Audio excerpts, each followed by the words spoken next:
आज हम जानेंगे रेजिस्टेंस को किस तरह से कनेक्ट करते हैं। जैसे कि रेजिस्टेंस जैसे कि R1, R2, R3 इस तरह से रेजिस्टेंसेस होते हैं।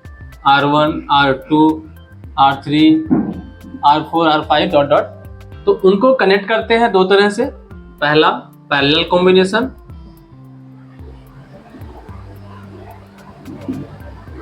Combination and second is series combination.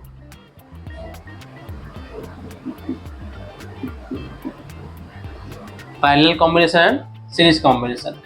पहले यहाँ हम जानेंगे कि सीरीज कॉम्बिनेशन में रेजिस्टेंसेस को जोड़ते हैं, कनेक्ट करते हैं सर्किट में, तो इक्विवेलेंट रेजिस्टेंस क्या होता है।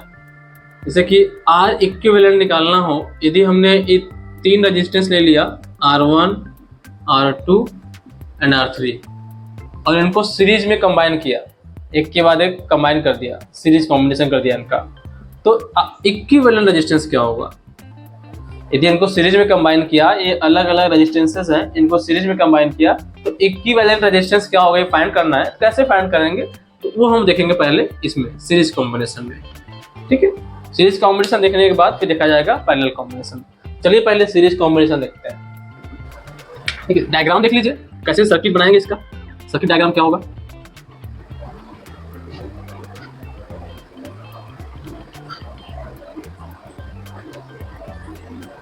यहाँ पर एक बैटरी जोड़ देंगे,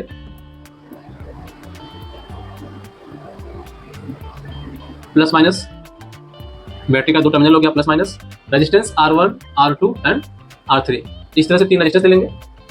करंट फ्लो होगा यहाँ से, सभी रेजिस्टेंस में करंट जाएगा। ठीक है, और जो बैटरी का इलेक्ट्रिक पोटेंशियल है इसको मान लेते हैं V वोल्ट का इलेक्ट्रिक पोटेंशियल बैटरी का है। अभी देखिए हमको निकालना क्या है कि टोटल सर्किट का रेजिस्टेंस क्या होगा या फिर R इक्विवेलेंट क्या होगा, ये निकालना है। ठीक है, तो सीरीज कॉम्बिनेशन जब हम करते हैं, जैसे तीन रेजिस्टेंस का हमने सीरीज कॉम्बिनेशन किया, तो टोटल रेजिस्टेंस कितना होता है, तो होता है R1 plus R2 plus R3, ये होता है टोटल रेजिस्टेंस। या फिर R इक्विवेलेंट, मतलब टोटल रेजिस्टेंस का निकालेंगे तो क्या आएगा, R इक्विवेलेंट। तो कितना होता है, तीनों का सम। डायरेक्ट क्या निकाल देंगे, तीनों का सम कर देंगे तो हमको R इक्विवेलेंट मिल जाएगा। तो अब ये कैसे आया, इसको हम देखेंगे, पूरा डिराइव करेंगे कैसे ये आया। ठीक है, तो पहले आप इस तरह सर्किट ध्यान दीजिएगा कि तीन रेजिस्टेंसेस R1, R2 और R3 को, जैसे अभी हम केवल तीन ही रेजिस्टेंस के बारे में बात कर रहे हैं, इस तरह आप और भी रेजिस्टेंसेस को कंबाइन कर सकते हैं, R4, R5, R6 जितना आपको जरूरत हो। तो R1, R2, R3 तीन रेजिस्टेंस हम कंबाइन करेंगे इस तरह सीरीज कॉम्बिनेशन में, एक के बाद एक कंबाइन कर देंगे, यहाँ पर कनेक्शन रहेगा। ठीक है, तो इसके बाद इसमें करंट फ्लो करेंगे तो यहाँ से I करंट जाएगा। आप सपोज कर लेंगे कि करंट I जा रहा है और जो इलेक्ट्रिक पोटेंशियल है V है, तो ये जो I करंट जा रहा है ये R1 रेजिस्टेंस से भी I जाएगा, R2 रेजिस्टेंस से भी I जाएगा, R3 रेजिस्टेंस से भी I जाएगा। लेकिन एक चीज ध्यान देना है, जो इनका इलेक्ट्रिक पोटेंशियल होगा या पोटेंशियल डिफरेंस कह लीजिए, जो पोटेंशियल डिफरेंस होगा वो क्या होगा, सबका अलग अलग होगा। इनका होगा V1 का होगा V2 और इनका क्या होगा V3। ठीक है, सब में करंट सेम जाएगा लेकिन इलेक्ट्रिक पोटेंशियल सबका क्या होगा, अलग अलग होगा, सबका डिफर होगा इलेक्ट्रिक पोटेंशियल। हाँ, इनका सम करेंगे जब V1, V2, V3 का, तो V के ही इक्वल आएगा। जो बैटरी का पोटेंशियल डिफरेंस है उसी के इक्वल ही आएगा इन तीनों का सम। ठीक है, तो देखिए ओम्स लॉ आप पढ़े हैं। ओम्स लॉ क्या होता है, ओम्स लॉ क्या होता है, at constant temperature the current flowing through the conductor is directly proportional to the electric potential. मतलब जो भी करंट फ्लो हो रहा है वो इलेक्ट्रिक पोटेंशियल के डायरेक्टली प्रोपोर्शनल होता है। मतलब इसको हम लिख सकते हैं V प्रोपोर्शनल I। यहाँ से V जब निकालते हैं तो V इक्वल टू क्या आता है, IR आता है। तो यहाँ इस फॉर्मूले का यूज हम करेंगे इसको डिराइव करने में। ओम्स लॉ क्या होता है, at constant temperature the current flowing through the conductor is directly proportional to the electric potential. मतलब जो भी करंट फ्लो हो रहा है वो इलेक्ट्रिक पोटेंशियल के डायरेक्टली प्रोपोर्शनल होता है। मतलब इसको हम लिख सकते हैं V प्रोपोर्शनल I। यहाँ से V जब निकालते हैं तो V इक्वल टू क्या आता है, IR आता है। तो यहाँ इस फॉर्मूले का यूज हम करेंगे इसको डिराइव करने में। तो V equal to I R, ये ओम्स लॉ से आता है। आर क्या है यहाँ पर, आर क्या है, आर टोटल रेजिस्टेंस है, इस पूरे सर्किट का टोटल रेजिस्टेंस क्या है, आर है। और जो V है, V इसका इलेक्ट्रिक पोटेंशियल है, और I टोटल करंट, सर्किट में जो करंट फ्लो हो रहा है वो I है। तो यहाँ से हमको इक्वेशन मिल जाएगा V equal to I R. अब यहाँ से हम V1 निकालें, यदि जैसे कि I करंट जा रहा है रेजिस्टेंस 1 में, R1 में, तो V1 क्या होगा, V1 हो जाएगा I R1। करंट I जा रहा है, रेजिस्टेंस R1 है, तो V1 क्या हो जाएगा, I R1। V2 क्या हो जाएगा, I R2। इसी तरह सिमिलरली हम V3 निकाल लेंगे, I R3। तो यहाँ से देखिए जो हमारा इलेक्ट्रिक पोटेंशियल था तीनों निकल चुका है। तो टोटल जो V था वो V1, V2 और V3 के इक्वल होगा, इनके सम के इक्वल होगा। जो बैटरी का पोटेंशियल डिफरेंस है वह इनके इंडिविजुअल पोटेंशियल डिफरेंसेस के सम के बराबर होगा।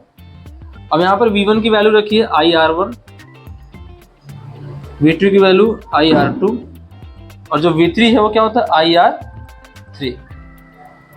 यहाँ से I कॉमन हो जाएगा तो बचेगा क्या, R1 plus R2 plus R3। और V क्या आया था, IR, यहाँ पे IR रख देंगे। और देखिए I से I कैंसिल हो जाएगा, I से I कैंसिल हो जाएगा तो क्या आएगा, R equal to R1 plus R2 plus R3। यही तो लाना था, देखिए यही लाना था तो आ गया है। तो इक्विवेलेंट रेजिस्टेंस इस पूरे सर्किट को निकालना हो, यदि तीन रेजिस्टेंसेस इस तरह जुड़े हुए हो, कनेक्शन इस तरह हो, तो क्या होगा, तीनों का सम, मतलब R1 plus R2 plus R3 कर दीजिए, R मिल जाएगा।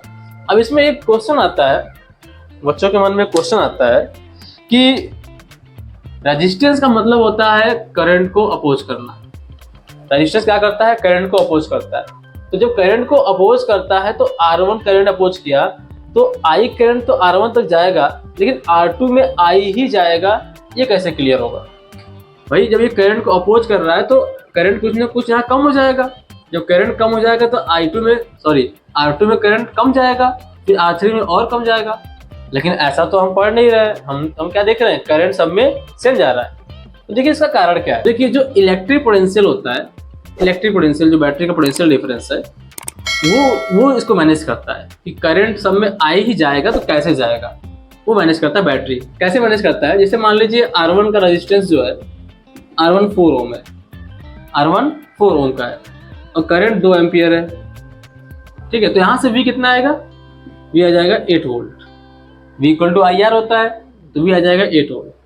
और सपोज कर लीजिए कि R2 क्या है, 6 ओम है, और करंट 2 ही ले जाना है, करंट 2 ही एम्पियर ले जाना है, तो I मान लीजिए 2 एम्पियर। तो V कितना आ जाएगा, 6 टू 12 वोल्ट, 12 वोल्ट V आ गया। तो देखिए यहाँ पर इलेक्ट्रिक पोटेंशियल 8 है, यहाँ पर 12 है, तो जितना करंट, इससे करंट तो 2 ही एम्पियर ले जाना है, तो रेजिस्टेंस यदि कम है, ठीक है, रेजिस्टेंस कम है तो इलेक्ट्रिक पोटेंशियल भी कम होगा, क्योंकि रेजिस्टेंस कम है तो अपोज कम करेगा, तो कम, यहाँ से एनर्जी कम लगाना पड़ेगा, कम एनर्जी लॉस होगा करंट को ले जाने में, तो कम इलेक्ट्रिक पोटेंशियल आया है। भाई इलेक्ट्रिक पोटेंशियल क्या होता है, एक तरह का एनर्जी ही तो है, वर्क होता है, चार्ज को फ्लो करने का वर्क होता है, चार्ज को कितना चार्ज फ्लो किए वही वर्क है, चार्ज को फ्लो करने में जो वर्क करना पड़ता है वही क्या होता है, इलेक्ट्रिक पोटेंशियल होता है। तो जितना इसको फ्लो 2 एम्पियर करंट चाहिए तो उसको कम ही एनर्जी चाहिए ना, 2 एम्पियर करंट फ्लो करने के ज्यादा एनर्जी नहीं चाहिए, क्योंकि रेजिस्टेंस कम है। जब रेजिस्टेंस बढ़ गया, मान लीजिए इसका 6 ओम हो गया, और जब रेजिस्टेंस बढ़ा तो करंट तो 2 ही एम्पियर ले जाना है, तो उसके लिए इलेक्ट्रिक पोटेंशियल अपने आप को मैनेज कर लेता है, ये बढ़ जाएगा, क्योंकि जब रेजिस्टेंस बढ़ेगा तो ज्यादा एनर्जी से करंट को भेजना होगा ताकि 2 एम्पियर बना रहे, तो उसके लिए क्या करेगा, इलेक्ट्रिक पोटेंशियल बढ़ जाएगा, जो कि काम इसको बढ़ाने घटाने का काम कौन करेगा, ये बैटरी मैनेज करता है। बैटरी पूरा मैनेज करता है कि कितना पोटेंशियल डिफरेंस सभी रेजिस्टेंसेस का होना चाहिए।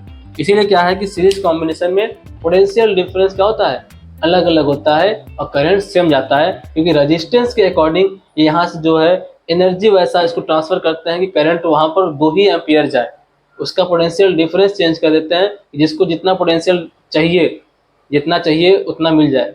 इसलिए क्या होता है, सब में करंट सेम जाएगा लेकिन पोटेंशियल डिफरेंस क्या होगा, डिफरेंट होगा, ठीक है। यही मेन कारण है। उम्मीद है आपको समझ में आया होगा ये वीडियो, और समझ में आ गया होगा तो प्लीज़ शेयर एंड लाइक।